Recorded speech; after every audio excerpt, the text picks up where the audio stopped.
Hello YouTube.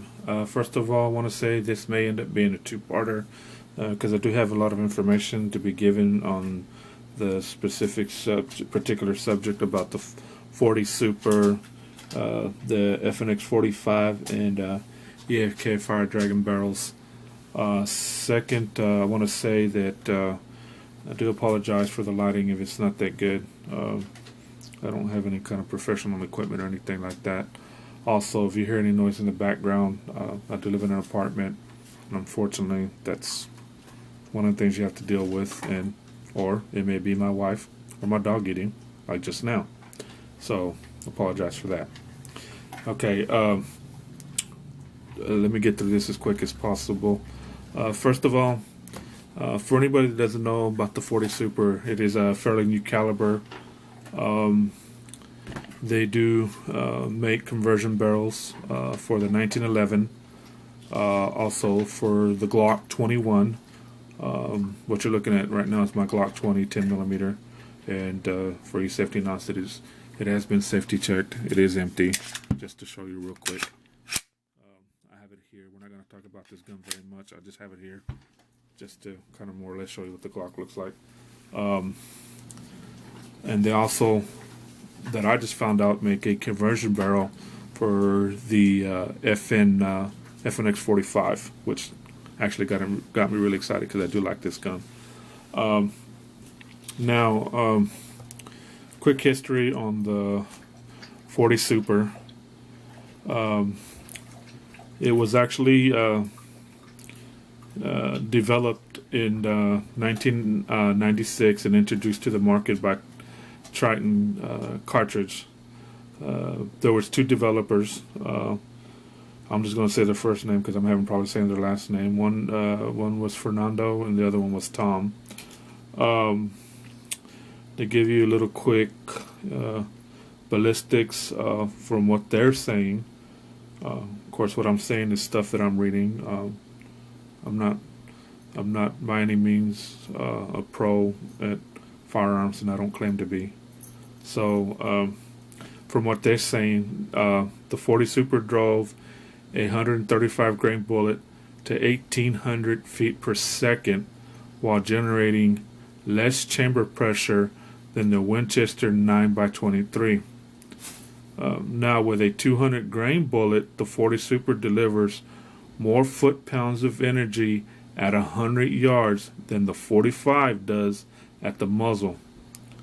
From a sheer power standpoint, the 40 Super rivals the energy generated by the 44 Magnum. Now, that sounds pretty powerful to me.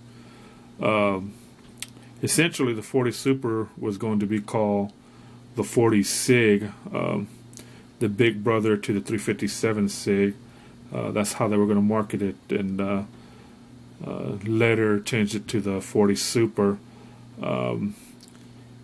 The cartridge was introduced in 1996 to Marco Borsardo, the assistant to the president of SIG's Arms, and he was interested in the cartridge for use in the P220 pistol. And that's a little bit of the information on the 40 Super. I personally ran into it looking for ammo for my Glock 20 10mm, which I love a 10mm. It's actually one of my favorite calibers. Now, when I saw the 40 Super, I started doing my homework and saw that it was a pretty powerful round, and saw that they make conversion barrels for the Glock 21. And I was actually considering buying a Glock 21 until I found out that they had EFK Fire Dragons actually makes a conversion barrel for the fnx45, which I'm fixing to show you. Now, for you Glock 21 owners, if you have a 10 round magazine for your Glock 21, not the 13 round magazine, but the 10 round magazine, you're fine. If you just get the barrel, you should be ready to shoot, no issues. Now, if you have a Glock 21 and you have a 13 round magazine, and I'm just showing you my 10mm magazine, and I'm fixing to tell you why. There have been people that have been saying that there have been fitting issues.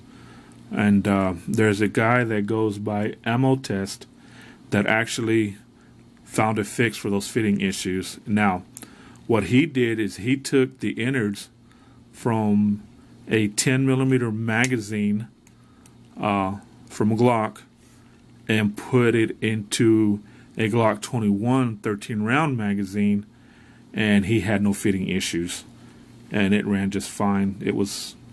He shot out I don't know how many rounds and didn't have one hiccup. Now, what I did is I actually jumped on Glock's website, and I saw that they do sell the followers and the plate that goes down in here between this plate and the spring, and get them fairly cheap. So if you have a Glock 21, I think, and I'm not swearing to this, but I think that if you just replace the follower in this bottom plate that goes in between this plate that goes right here, it should feed just fine, because from what I've seen, the spring on the 45 and the 10mm in the magazines are technically basically the same spring. So just changing out the followers, you should be just fine. So we're going to take this one and put it aside and get to the real gun, and the one that we're really going to be talking about, which is this one. And this is my fnx45. Now this one is loaded. We'll take the magazine out and show you. This is my self-defense gun. That's why I keep it loaded. This is the one I keep beside my bed in my home or apartment, either way. So I love this gun. My favorite gun. It's a very comfortable gun, very shooting, very reliable gun. Nothing against Glock, because I love Glock too, and I love the 10mm. 10mm is my favorite caliber. But this fnx45 is actually my favorite gun. If you don't know much about it, there's plenty of YouTube videos on it. Go check them out. Very, very good gun. Now, if you are a fnx45 owner, you know that getting aftermarket parts for this gun is very hard. They're hard to find. You got to do a lot of research. Now, I did find a company that does make a recoil reduction system for it. The company that sells it is Sohal, and I think it's sohal.net, and they sell a DPMS recoil reduction system spring that goes right in here, and it fits it perfectly. I plan on ordering one, and as soon as I get one, I'll do a video on that too to show you what it looks like. They also make it for the Glock and a few other weapons. Now, EFK Fire Dragons. I'm going to show you. This is the barrel that I ordered. They make it in stainless. I ordered mine in black. I did go with EFK Fire Dragons because they're the only ones that do make the conversion barrel for the fnx45. Lone Wolf does make conversion barrels, but only for the Glock. EFK Fire Dragons does also make conversion barrels for Glock. They also make barrels for, of course, the FN, and they make for a few other companies, a few other models, 1911s, I believe, also. You can go check out the website to double check. If I'm wrong, you can feel free to leave a comment, please. Now, I did choose to get mine in black because personally, I thought it looked better with this. They do make it in stainless. Of course, if you get it in stainless, it's cheaper. It's actually $50 cheaper than getting it in black. And as you can see, I got a ported barrel. To me, I think it just looks sexy on the gun, and I'll show you what I'm talking about here in a minute. You see their little logo. This says 40 Super. Then it's got the EFK. Then it's got their little dragon symbol right there. If you can pick up on that. Very nice barrel. Good quality barrel. You want to look down the tube right there. Of course, it is easy to change out.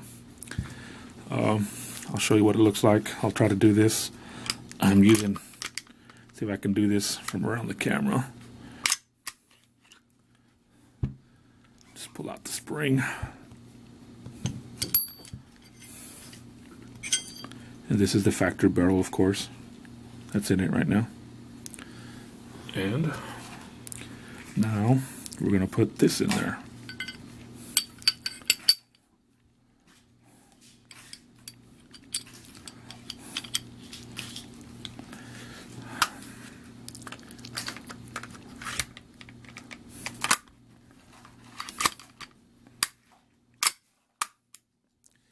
And that's what it looks like with the 40 Super conversion barrel from EFK Fire Dragons. That looks sexy to me, I'm sorry. That really does. I like the way that looks. On this side, of course, you see the logo. It says 40 Super on the side of it. Unfortunately, I don't have any 40 Super ammo yet. I do plan on ordering some. There's a few companies out there that make it. I just don't have any right now. So I can't speak on how it runs, but as soon as I do get the ammo, I do plan on posting a video and I will let you know. A lot of people are considering, they say the 40 Super is a novelty ammo. And yeah, I can agree with it. But personally, I think the only reason it's considered a novelty ammo is because not a lot of people know about it. So of course it's not very popular. But once the word gets out on it, I have a feeling that's going to change, just like the 10mm did. Now, the companies that do make the ammo for it is Underwood, Double Tap, and another company called Ventura Munitions. They all have a variety. Underwood makes the 135 grain, 200 grain, and 220 grain hard cast. Double Tap makes the 135 grain, 140 grain penetrator, 180 grain, 200 grain. I do believe they also make a 220 grain hard cast. Ventura Munitions makes the 180 grain, 155 grain, and the 200 grain. Personally, I kind of like Underwood a little more, but the fact that Double Tap has more variety, that's kind of cool to me too. 40 Super, like I said, it's a pretty powerful round. Now, if you are a loader, if you load your own ammunition, and you're actually interested in the 40 Super, whether you have the Glock or the fnx45, guess what? They make the brass for it, which is really cool. There are two companies that do make brass for it. One is Double Tap, and the Double Tap brass actually has a large pistol primer. And there's another company called Starline, which has a small pistol primer. So basically, you got to decide whether you want to go with a large pistol primer or a small pistol primer. But there are companies that do make it, and there is companies that actually do have the dies for the 40 Super. There is a guy by the name of Jeffrey Kelly. If you get a chance, go check out his YouTube. He's a really nice guy. I actually have been able to kind of message him back and forth a little bit, and who was more than happy to help me with any questions I had on the 40 Super. As far as loading, of course I don't load yet. I don't have a loader, but something I do plan on buying. I do plan. My plan is to get the word out on the 40 Super. That's my plan. Anybody that makes anything, has anything for the 40 Super, or makes anything for the fnx45, I am going to put it out there. I will do my best to do a video on it if I have the product in my hand. And the reason I'm willing to do that is because I know, again, like I said, parts for the FN or fnx45, they are hard to come by. Aftermarket parts. I don't plan to do too much to this one. The only other thing I'm planning on doing, because I've already got the barrel that I wanted for it, is maybe putting some True Glow sights on it, and having maybe some work done to the trigger. Other than that, I'm pretty much leaving it alone. So I think the gun is good the way it is. Now I'm going to put the magazine in there, and yes, I know it's loaded. I do not plan on pulling the slide back, but that's what it looks like with the magazine and that barrel sticking out. Again, personally, I think it looks pretty sexy. The fact that this holds 15 rounds of 45 ammunition, that's also pretty awesome. But again, if it holds 15 rounds of 45 ammunition, it'll hold 15 rounds of 40 Super. The 40 Super is actually a neck down 45 Winchester mag, and it's neck down to fit a 10 millimeter or 40 caliber projectile. So, I mean, the possibilities, especially if you're a loader, which I'm jealous if you are, it's out there. I mean, it's awesome. I really don't have much more than that to say. Once I do get the ammunition, I will post a video of me shooting it to see how it feeds through this gun. Hopefully it'll fit reliably. I don't think I see any issues, and the reason I say that is because one of the issues that they were complaining about is that the bullet on the 40 Super in a 13-round magazine would bottlenose down. Well, if you're looking at this magazine, what you notice is that this has got a very pronounced angle on it, and I think that's why this is going to be a really good gun for converting to a 40 Super. Again, not 100% sure on that, but I'm going to try, and I will show you the video, and I have a feeling because of that this will fit very reliably, and I'm really excited to try it. I cannot wait to get that ammunition. This is my first video, so if I did bad, I'm sorry. If you have any questions, please comment. I'll try to answer them if I can. If I don't have the answer, I will try to find it for you. That is any questions on the 40 Super or EFK Fire Dragons, and as far as carrying barrels or anything for the Glock. Like I said, I'll try to get the questions for you. If I don't know the answer, I'll try to find out. But please like, subscribe if you like what I'm doing. I'll try to post more videos as soon as I can. Thank you very much for your time, and take care.